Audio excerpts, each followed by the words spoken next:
মানে এক করে করছে, মানে সমাজে থেকে মানে দেশে থেকে মানে আমাকে বাদ করে দিছে আর কি। কারা করছে এই কাজটা? কিন্তু মাতবাররা কিভাবে মানুষ এরকম জীবনযাপন করে?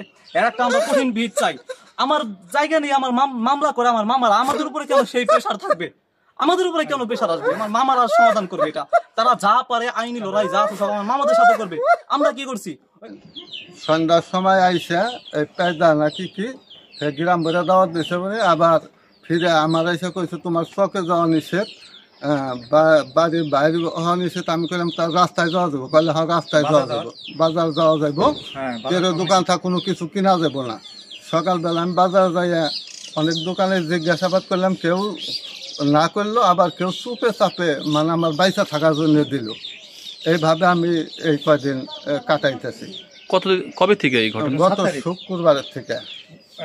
এই গেল শুক্রবার গেল, তার আগের শুক্রবারে থেকে দেওয়ার পরে পরবর্তীতে আবার তারা বলছে যখন জানাজানি হইলো যে একজন লোকটা গোপনে বেঁচে থাকার স্বার্থে তাকে কিছু দিছে, যখন জানাজানি হইলো পরবর্তীতে তারা আবার তার দোকানের উপরে প্রেশার ক্রিয়েট করছে যে এর পরবর্তীতে যদি আপনাকে তাদেরকে কোনো কিছু দিতে দেখি আপনাদের বিরুদ্ধে কঠিন ব্যবস্থা নিব, আপনাদের প্রত্যেকের 5,000 করে জরিমানা ধরবো এবং আমরা আরো যা পারি সেটা করব।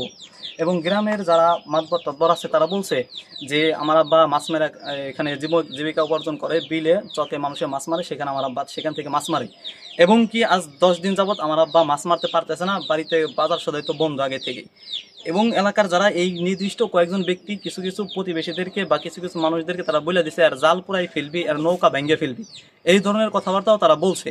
এবং তারা এই ধরনের কথাবার্তা বলে আমার আব্বা ঘরের বাড়ি থেকে সেই আজ পর্যন্ত শুক্রবারের পর থেকে আজ পর্যন্ত নদীতে যাইতে পারে নাই। এবং আমি হচ্ছি যে একজন ছাত্র মানুষ, আমি 2009 সালে ক্লাস 5 থেকে পরীক্ষা দেওয়ার পর এলাকা থেকে চলে যাই, নানার বাড়ি লেখাপড়া করি, দীর্ঘ 8 বছর ঢাকা লেখাপড়া করি। এলাকায় আমার কোনো ওইরকম ভাবে আমি এলাকায় থাকিও না, বর্তমানে মানিকগঞ্জ এক মাদ্রাসায় শিক্ষকতা করতেছি। আমার ব্যাপারে সিদ্ধান্ত হচ্ছে আমি বিতর্কিত লোক, আমি যেন মসজিদে দাঁড়াইতে না পারি, নামাজ পড়াইতে না পারি, আজান দিতে না পারি, ইকামত দিতে না পারি। যদি এরকম কোনো কিছু আমি করি তাহলে আমাদের বিরুদ্ধে কঠিন ব্যবস্থা নেওয়া হবে। এইভাবে মনে করেন যে আমরা একটা কঠিন পরিস্থিতিতে আছি। এমনকি আমার বাবা মা, এই যে আমার মা যা কিছু পালে না পালে, এদের সাথে মনে করেন যে দেখা গেছে যে মুরগি আছে বাড়িতে, বা তারা এই ধরনের কথাবার্তা বলে যে তাদের উপরে প্রেশার ক্রিয়েট করা, মোট কথা যেটা আর কি। চতুর্দিক থেকে মনে করেন যে আমরা একটা গৃহবন্দীর মতো একটা অবস্থায় আছি। সেই ক্ষেত্রে আমার বাবা আসল সোজা মানুষ, আজ আমাদের অর্থ করি নাই, টাকা নাই, ক্ষমতা নাই, যার কারণে আজকে আমাদের উপরে এই নির্মম নির্যাতন। আমার মা সেদিন রাতে এই সমস্ত চাপের কারণে স্ট্রোক করে ঘরে পড়ে গেছে, আমার বাবা তার মাথায় পানি ঢালছে। একজন মনে করেন যে এরকম অবস্থার ভিতরে কিভাবে মানুষ এরকম জীবনযাপন করে? এর একটা আমরা কঠিন ভিত চাই। আমার জায়গা নিয়ে আমার মামলা করে আমার মামারা, আমাদের উপরে কেন সেই প্রেশার থাকবে? আমাদের উপরে কেন প্রেশার আসবে? আমার মামারা সমাধান করবে এটা। তারা যা পারে আইনি লড়াই যা আছে সব আমার মামাদের সাথে করবে। আমরা কি করছি? ওইখানে যে দাঁড়াইছি কোনোদিন? দাঁড়াই নাই। তারা আমাদেরকে এরকম ব্যবহার কেন করে? আমার বাবা বলছে, মামাদেরকে বলছে এলাকার এই কয়েকজন, শুধুমাত্র এই 4 জনের কারণে আমাদের সমস্যা। 1 নম্বর হচ্ছে আব্দুস সুবহান, 2 নম্বর হচ্ছে যে আরশেদ মেম্বার, তারপরে এরশাদ আলী, তারপরে সাথে আছেন আব্দুল মান্নান সাহেব। এই সুবহান, এরপরে এরশাদ, আরশেদ, আব্দুল মান্নান, এই কয়জনই আমাদের উপরে এই ধরনের সমস্যাগুলো তৈরি করতেছে। এমনকি রাস্তায় ছোট ছোট পোলাপান গুলো মনে করেন যে আমাদের সাথে এরকম মানে এরকম খারাপ ব্যবহার করে। উদ্দেশ্য কি, মানে কি কারণে এটা করতে? এদের কারণ হচ্ছে আমরা এই এলাকায় যেন না থাকতে পারি, আমার মামাদেরকে আমরা সহযোগিতা করি এবং আমরা সবকিছু করি, এটা হচ্ছে আমাদের অভিযোগ। এই আমাদের বিরুদ্ধে তাদের এই অভিযোগ, এদের কারণে তারা আজকে শুধুমাত্র দুর্বল, একই আমি এটাই বলবো যে শুধুমাত্র দুর্বলতার কারণে সরলতার সুযোগ নেই আমার বাবাদের উপরে তারা এই ধরনের প্রেশার ক্রিয়েট করতেছে। তারা চাইলে আমার মামাদের সাথে করুক, আইনের মাধ্যমে করুক, আমরা কি করছি? আচ্ছা, আপনার কাছে মনে হয় কি কারণে এমন করতেছে? আমি বলি আমার শালা সম্বন্ধে খবর কই, এখানে যা কিছু করে আমি খবর কই, এই জন্য আমার এই অসুবিধাটা করছে, বুঝছেন? আমি এগো বলছি বলে আমার শালারা পাইলে তাও আমার লাভ, আর দেশের মাইসে পাইলে তাও আমার লাভ। আমার হলে বাড়ির সাথে তারা এটা। আপনার নাম কি? আমার নাম মোহাম্মদ মাইনুদ্দিন। পিতার নাম? মোহাম্মদ জিগির মল্লিক। আর ভাইয়ের নাম? আমার নাম হচ্ছে মোহাম্মদ আব্দুর রহমান। গ্রামের সবাই আমাকে লিমন নামে চিনি। এবং পাশাপাশি আমার পরিবার আরো ভয় আছে যে এই যে আপনারা যাচ্ছেন, এর পরবর্তীতে তারা খুবই আতঙ্কে আছে যে আমরা হয়তো আর এখানে আর থাকতে পারবো না। এই জন্য আমার আব্বা এগুলো কোনো কিছুই করতে চাচ্ছিল না, কিন্তু তারপরেও মানে আমরা তো বেরোতে পারতেছি না, আমাদের তো বাঁচতে হবে, তাই না? একটা মানুষের সার্বিকভাবে একটা মানুষ যতই অপরাধী থাকুক, জেলখানায় পর্যন্ত তাকে বন্দি করে রাখা হলে তাকে কিছু খাবার দেওয়া হয়, খাবার দেওয়া হয় না, খাবার দেওয়া হয়।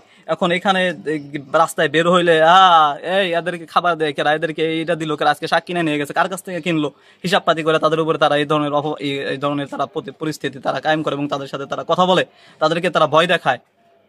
শুধুমাত্র এই গুটি কয়েক মানুষের কারণেই আজকে আমাদের এই সমস্যা। আমার কাকা থাকে, আমাদের কাকারও মানুষের এই ধরনের সমস্যা, মানে সবাই মিলে, মানে আমাদের মোট কথা আমাদের যে পরিবার আছে, আমার বাবা, আমার মা, আমার ছোট ভাই, এই তিনজন যে গ্রামে থাকে, আমরা আর 2 ভাই গ্রামের বাইরে থাকি। আমি বাইরে তো বললাম 2009 সাল থেকে আমি গ্রামের বাইরে, এরপরও আমার এই অবস্থা। আমি মসজিদে যাব, আমার এই সমস্ত আমার ওইখানে কাহিনী, আমি যেন ঠিক মতো নামাজ না পড়তে পারি, আজান দিতে না পারি, এই ধরনের তারাই করে। এর আগে তারা, আমি আমার মামার আসছে, মামার ডাক দিছে যে এদিকে আসো, আমি যাওয়ার কারণে তারা আমাকে অকথ্য ভাষায় সেখানে গালিগালাজ করছে এবং আমার নানার নামে, মায়ের নামে তারা আমাদের এখান থেকে বের করে দিবে, কেমনে এলাকায় থাকে এরা, এই সবাইকে উস্কানিমূলক বক্তব্য দেয়। তারা বলে আমার মামারা নাকি 30 জনের বিরুদ্ধে মামলা দিছে, অথচ আমার মামারা শুধুমাত্র 4 জন মানুষের নামে মামলা না, তাও জিডি করছে যে এরা এর সমস্যা করতে পারে বা সমস্যা করে, আমার এরকম এক ঘরে করে রাখছে। আর তারা এই মিথ্যা সংবাদ মানুষদেরকে ছড়ায়, তারা মানুষদেরকে একত্র করে এই যে এই ধরনের সবাইকে, এলাকার ছোট বাচ্চা পর্যন্ত তারা তাদেরকে উস্কাই দিছে যে এদের জাল টাল সব পুরাই দিবা, এদের নৌকা থাকে কোথায় এগুলো সব পুরাই দিবা, ছোট বাচ্চা পর্যন্ত তাদেরকে উস্কানি দিছে। এটা ঝামেলা। মাঠ তো মনে করেন যে আমার তাও নিয়ে একটা সমস্যা। মামলা টামলা এরা আজকে তো মনে করেন 10 বছর যাবত এই মামলাটা চলছে। ইতিমধ্যে কিছু না, এখন বর্তমান মানে এলাকার লোক আমাকে মানে এক ঘুরা করছে, মানে আমার রাস্তায় হয়তো যায়, কিন্তু বাজার ঘাটে সদাই পাতি আমার করে দেবে না, সব দোকান না করছে যে সদাই পাতি দিও না, এই সমস্ত বলা বক্তব্য করছে, আমাকে মানে এক ঘুরা করছে, মানে সমাজে থেকে মানে দেশে থেকে মানে আমাকে বাদ করে দিছে আর কি।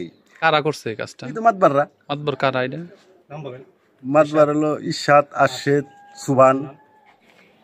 প্রিয় দর্শক, আপনারা যে বাড়িটি দেখতে পাচ্ছেন, এখানে 2টি পরিবার বসবাস করে, প্রায় 10 জনের মতো সদস্য আছে এই 2 পরিবারে। এটা মানিকগঞ্জ জেলার দৌলতপুর উপজেলার খোলসি ইউনিয়নের ভররা গ্রাম। এই বাড়ির এই 10 জন সদস্যকে তারা অবরুদ্ধ করেছে, তথা গ্রাম্য ভাষায় আমরা যেটা বলি যে এক ঘোরা করা। তারা এক ঘরোয়া করে রেখেছে, তাদেরকে বাহিরে বের হতে দেওয়া হয় না, বাজার সদাই করতে দেওয়া হয় না।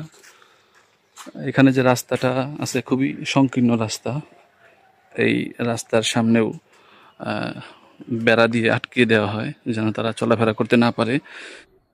সেই সাথে তারা যেন বাজার সদাই করতে না পারে, সেজন্য বাজারের সকল দোকানদারদেরকে জানিয়ে দেওয়া হয়েছে এই 2 পরিবারের কাছে যেন কেউ মালামাল বিক্রি না করে।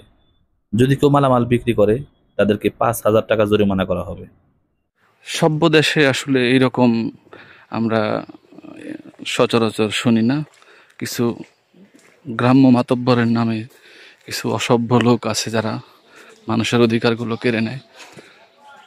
কোনো বিষয় নিয়ে ঝামেলা থাকলে তার সমাধান আছে, আইন আদালত আছে, গ্রামের লোকেরা আছে, সেটা সমাধান করবে, এটাই স্বাভাবিক। কিন্তু তা না করে সেখানে এইভাবে ঝামেলা করে মানুষের যে মৌলিক অধিকার তা কেড়ে নেয়া, এটা আসলে কোন ধরনের মানুষ?